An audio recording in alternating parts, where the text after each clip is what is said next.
Welcome to Factorising using PSF Part 2.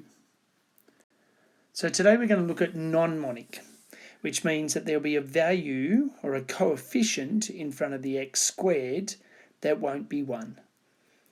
So a reminder that the quadratic has to be in the form of ax squared plus bx plus c. The PSF stands for, the P is the product, S is the sum, and F are the factors, the two numbers that multiply to get P and add to get S. So exactly the same as last time, only we're making it a little bit trickier this time. So here's our examples. Notice that they're all non-monics. So the first one has a 2 in front of the m squared. That means the coefficient of m squared is 2. The coefficient of y squared in the second one is 3. And the coefficient of n squared in the third one is 2.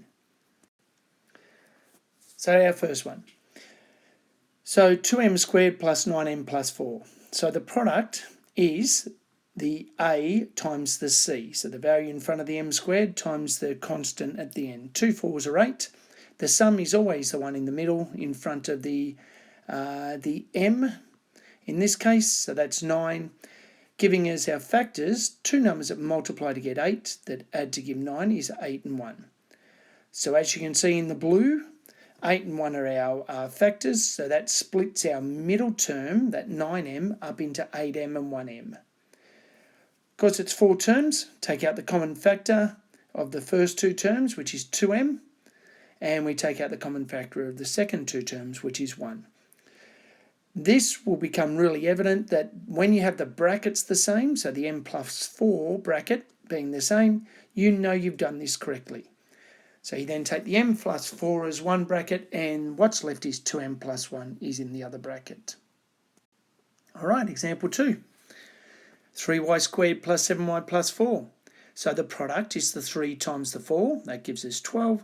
The sum is 7, giving us two numbers that multiply to give 12 that add to give 7.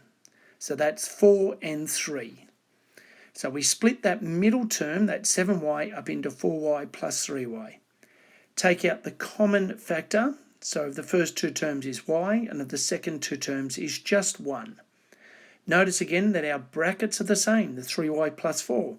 We have a common bracket. That means we've done it correctly. So we get 3y plus 4 in one bracket and y plus 1 in the other.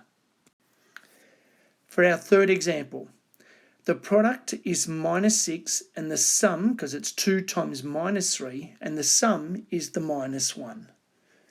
That means two numbers that multiply to give minus 6 that add to give minus 1 is minus 3 and plus 2.